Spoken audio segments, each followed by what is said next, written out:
दुनिया के सबसे पावरफुल देश अमेरिका, रशिया, चाइना सभी अपने न्यूक्लियर आर्सेनल्स पर फिर से काम कर रहे हैं। और इंडिया 1998 के बाद से एक भी न्यूक्लियर टेस्ट नहीं किया है हमने। तो यहां पर सवाल ये उठता है, क्या इंडिया का ये रीस्ट्रेन क्या इंडिया का ये रीस्ट्रेन या फिर ये सेल्फ कंट्रोल अब भी हमारे लिए फायदेमंद है? जब हम देख रहे हैं कि हर तरफ कंट्रीज अपने न्यूक्लियर आर्सेनल्स को बढ़ा रहे हैं और वहीं हमने 1998 से लेकर अभी तक एक भी न्यूक्लियर टेस्ट नहीं किया है। इज दिस बेनिफिशियल, या फिर अभी टाइम आ गया है कि हम अपनी न्यूक्लियर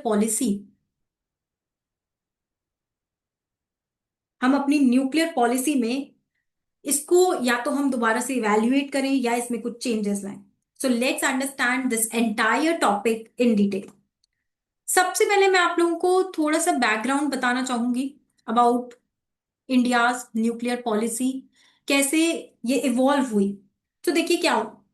1998 में पोखरण टू टेस्ट के बाद इंडिया ने डिक्लेयर किया कि अब हम एक न्यूक्लियर वेपन स्टेट है। लेकिन इसके तुरंत बाद इंडिया ने बोला कि हम वॉलेंटरली न्यूक्लियर टेस्टिंग से रिस्ट्रेन करेंगे। मतलब लीगली तो कोई एज सच आपके ऊपर कोई बंधन नहीं है, पर मॉरली इंडिया ने वर्ल्ड को ये मैसेज दिया कि हमारे पास है, लेकिन हम इसे रिस्पॉन्सिबली यूज करेंगे। सो अगर इसे देखें तो ये कहीं ना कहीं क्या है कि इंडिया ने अपनी साइड से एक स्ट्रैटेजिक मैच्योरिटी दिखा दी और इसी ने कहीं ना कहीं इंडिया की एक इमेज बनाई as a responsible nuclear power. यहां पर अगर हम पॉलिटिकल साइंटिस्ट की बात करें, हेडले बोल, तो वो कहते हैं कि एनार्की में भी ऑर्डर पॉसिबल है थ्रू नॉर्म्स, और इंडिया ने वही कहीं ना कहीं दिखाया, एक नॉर्म सेटर बन गया। बट अभी क्या हो रहा है, what are the recent developments, how the world is changing, कैसे हमें रीस्ट्रेन जो है वो कहीं ना कहीं एक टूटता हुआ दिख रहा है। तो ये जो एक ग्लोबल कंसेंसस था रीस्ट्रेन का, कहीं ना कहीं हम देख रहे हैं कि इतना ज्यादा फॉलो नहीं हो रहा है। डोनाल्ड ट्रंप भी कह रहे हैं कि जो यूएसए है वो फिर से न्यूक्लियर टेस्टिंग को रिज्यूम कर सकता है। रशिया ने भी अपनी आर्कटिक साइट्स पर एक्टिविटी काफी ज्यादा बढ़ा दी है। चाइना भी अपने लोकनूर बेस को एक्सपेंड कर रहा है, एक्सेट्रा। तो ओवरऑल हमें देखने को मिल रहा है कि जो वर्ल्ड के टॉप न्यूक्लियर पावर्स हैं they are back in the realpolitik mode. PSIR की लैंग्वेज में अगर हम इसे कहें तो मॉर्गेंथ्यू का रियलिज्म हमें दोबारा से एक्शन में दिख रहा है कि मतलब अल्टीमेटली कोई भी स्टेट अपने सेल्फ इंटरेस्ट, अपने सर्वाइवल, अपनी सिक्योरिटी के लिए फंक्शन करता है। ओके। तो अभी तक हमने क्या समझा, सबसे पहले तो कि what are the latest developments, ठीक है, कैसे इंडिया ने खुद को एक न्यूक्लियर टेस्ट किया, न्यूक्लियर स्टेट बनाया और फिर एक मॉरली रिस्पॉन्सिबल एक्टर की तरह एक रोल प्ले कर रहा है। तो बट अभी again again the question is कि जब दुनिया के बड़े देश टेस्टिंग कर रहे हैं, क्या इंडिया का रिस्ट्रेंट एक स्ट्रैटेजिक लाइबिलिटी बन रहा है? And what is the dilemma, क्या स्ट्रैटेजिक डायलेमा है जो इंडिया फेस कर रहा है इस टाइम पर? तो यहां पर बड़ा सवाल उठता है, what are the strategic dilemmas that India is facing. तो देखो, इंडिया की जो अगर हम इंडिया की न्यूक्लियर पॉलिसी की बात करें तो ये तीन पिलर्स पर है। First is credible minimum deterrence. Credible minimum deterrence का मतलब क्या होता है कि आप जो है इतना इनफ आपके पास पावर है टू डेटर, बट आप डोमिनेट नहीं कर सकते। ठीक है, अगर आप पे कोई अटैक हुआ तो आप उसे डेटर जरूर कर सकते हो, बट डोमिनेट नहीं करोगे। Then another thing that is there is कि हमारे पास नो फर्स्ट यूज पॉलिसी है, हम पहले न्यूक्लियर यूज नहीं करेंगे। दूसरा, हमने खुद से वॉलेंटली अपनी न्यूक्लियर टेस्टिंग पर एक मोरेटेरियम लगा दिया है। ओके, हम टेस्ट नहीं करेंगे अगर कोई जरूरत ना हो।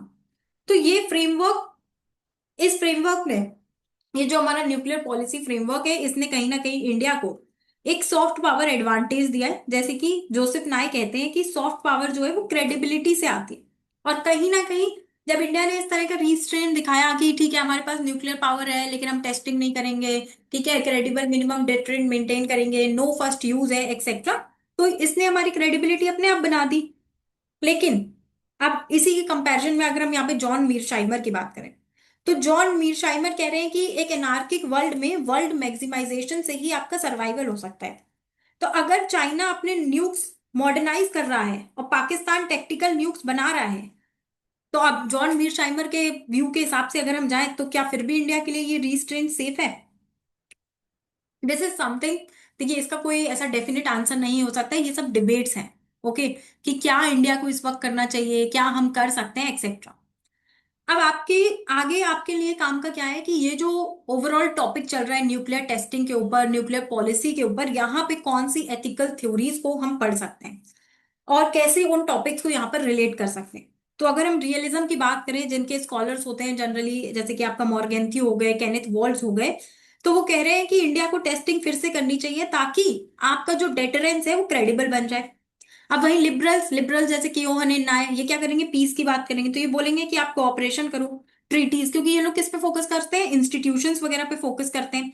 सो दे आर सेइंग कि जैसे कि आप कोऑपरेशन कर लीजिए सीटीबीटी एक्सेट्रा इन तरह की ट्रीटीज से।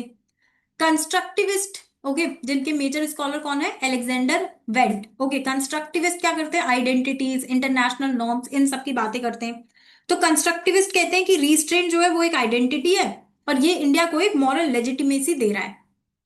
वहीं अगर हम बात करें स्ट्रैटेजिक कल्चर की, ओके, स्ट्रैटेजिक कल्चर थ्योरी की, which is being substantiated by George Tanham, K Subrahmanyam etcetera, तो वो बोलते हैं कि इंडिया का जो न्यूक्लियर बिहेवियर है वो उसकी सिविलाइजेशनल वैल्यूज दिखा रहा है, ऑफ गांधी जी, है ना, जो आपकी सिविलाइजेशनल वैल्यूज चली आ रही है पीस की, अशोका के धम्मा से etcetera.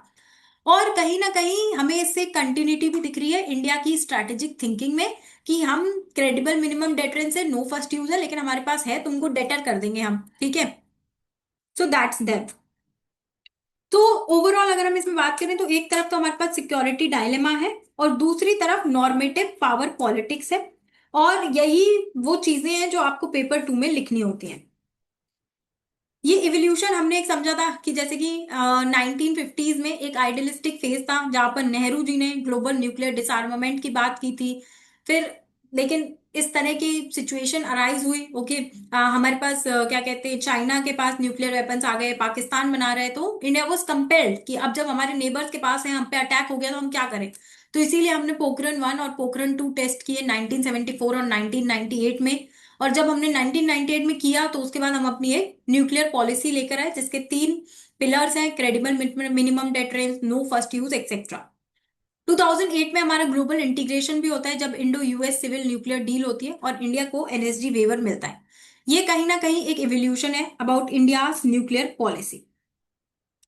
Now let's talk about कि इंडिया के पास क्या क्या ऑप्शंस है और क्या चैलेंजेस इंडिया को फेस करने पड़ रहे हैं। तो इंडिया के पास यहाँ पे 2 रास्ते हैं। पहला तो आप रीस्ट्रेन कंटिन्यू कर लो, ओके, और आप साइमुलेशन में इन्वेस्ट कर दो, एआई बेस्ड टेस्टिंग कर सकते हो और आर&डी कर सकते हैं आप इसमें। दूसरा है कि आप अपनी डॉक्ट्रिन को रीइवैल्यूएट कर लो, बिना टेस्टिंग के भी रेडीनेस आपको मेंटेन करनी है। चैलेंजेस यहाँ पर अगर हम देखें तो ये सारे चैलेंजेस हैं, जैसे कि सबसे पहले China Pakistan nuclear nexus emerge हो रहा है। कहीं ना कहीं हम देख रहे हैं कि जो ट्रीटी है, जैसे कि कॉम्प्रिहेंसिव टेस्ट बैन ट्रीटी, इसका कोलैप्स हमें देखने को मिल रहा है, क्योंकि काफी ज्यादा इसके जो एनेक्स 2 स्टेट्स हैं उन्होंने अभी भी इसको रेटिफाई नहीं किया है। यूएस रशिया राइवलरी हमको देखने को मिल रही है और कोई डोमेस्टिक कंसेंसस नहीं है नो फर्स्ट यूज पर भी। सो यही कुछ मेजर चैलेंजेस हैं कि कैसे हम मोरालिटी को रियलिज्म के साथ बैलेंस करें। बीएसआई और स्कॉलर्स पे हमने बात कर लिया already, Joseph Nair, head label etcetera, तो ये आप ऑलरेडी पढ़ सकते हो। नाउ नेक्स्ट इज कि अगर जैसे इंडिया अगर रीस्ट्रेंट कर भी रहा है, ओके, तो रीस्ट्रेंट क्या इंडिया की स्ट्रैटेजिक स्ट्रेंथ है या एक लाइबिलिटी है। तो स्ट्रेंथ यही है कि देखो हमारे पास एक, हम हमारी मॉरल अथॉरिटी दिखा सकते हैं, हम डिप्लोमेटिक कैपिटल है, ग्लोबल पार्टनरशिप्स एनहांस हो सकती हैं, नॉर्म सेटिंग में हम एक लीडर बन सकते हैं और इकोनॉमिक बेनिफिट्स भी हैं क्योंकि न्यूक्लियर टेक्नोलॉजी और मटेरियल्स का एक्सेस मिल रहा है थ्रू सिविलियन एनर्जी प्रोग्राम्स। लेकिन लाइबिलिटी ये है कि अब अगर आप क्या कहते हैं, एज सच आप अगर रीस्ट्रेंट नहीं दिखाओगे तो दूसरे लोग और अपना आर्सेनल अपग्रेड करेंगे, डेटरेंस आपकी क्रेडिबिलिटी क्वेश्चन हो सकती है। देन यूनिलेटरल कंस्ट्रेंट भी आपकी एक लाइबिलिटी बन सकती है क्योंकि इंडिया खुद ही क्या कहते हैं, सेल्फ इम्पोज मोरेटोरियम आपने खुद ही तो लगाया था। Then there is also the problem कि अगर अगेन चाइना और ये सब अपना एक्सपैंड करेंगे तो वो भी कोई ऐसा, मतलब ये कुछ लाइबिलिटीज हो सकती है इंडिया के रीस्ट्रेंट की, ओके। इम्प्लीकेशंस यही सब है कि सबसे पहले तो आप अपना मॉडर्नाइजेशन कर लीजिए, ओके। एथिकल डायमेंशन में अगर हम देखें तो हमारे पास चैलेंज है कि कैसे हम मोरालिटी और रियलिज्म को मेंटेन करें, यहाँ पर ट्रीटीज के थ्रू कैसे यहाँ पर इसको बैलेंस कर सकते हैं हम अपनी न्यूक्लियर पॉलिसी को एक्सेट्रा। और एक पॉलिटिकल कंसेंसस कैसे हम लेकर आएंगे regarding no first use policy. Evaluate करना, अगर दोबारा से न्यूक्लियर डॉक्ट्रिन को इवैल्यूएट भी कर रहे हैं हम, तो उसके लिए एक डोमेस्टिक पॉलिटिकल कंसेंसस लाना भी एक चैलेंज हो सकता है। तो वे फॉरवर्ड क्या है? तो ओवरऑल इंडिया को अब एक अडेप्टिव रीस्ट्रेंट स्ट्रेटेजी चाहिए। मतलब आप रीस्ट्रेंट रखो लेकिन रेडीनेस भी रखनी है आपको। टेस्टिंग के बिना तो देखो मॉडर्नाइजेशन एज सच पॉसिबल है नहीं। साइमुलेशन, सब critical testing, credible delivery systems etcetera, ये सब आपको करना ही पड़ेगा। डिप्लोमैटिकली इंडिया को ग्लोबल डिसआर्मामेंट लीडरशिप कंटिन्यू करनी चाहिए, लेकिन अपने नेशनल इंटरेस्ट को कॉम्प्रोमाइज नहीं करना चाहिए। अल्टीमेटली जैसे कि देखिए के सुब्रमण्यम जैसे स्कॉलर ने कहा है कि रीस्ट्रेन जो है वो कोई वीकनेस नहीं है, this is the discipline for strength. So finally final conclusion क्या है? तो इंडिया का जो ये रीस्ट्रेंट है ये कोई मॉरल लग्जरी नहीं है, ये हमारी एक स्ट्रैटेजिक चॉइस है। लेकिन हर स्ट्रैटेजिक चॉइस का कोई ना कोई एक शेल्फ लाइफ होती है। और जब दुनिया का न्यूक्लियर ऑर्डर बदल रहा है तो इंडिया को इंश्योर करना होगा कि वो लास्ट टू अडेप्ट ना बने। बिकॉज पावर के बिना क्रेडिबिलिटी के डेंजर्स हैं, और क्रेडिबिलिटी बिना पावर इज मीनिंगलेस। तो आप क्या सोचते हो? Should India continue its restrain or rethink its nuclear strategy? Comment करो अपना व्यू पीएसआईआर के लेंस से।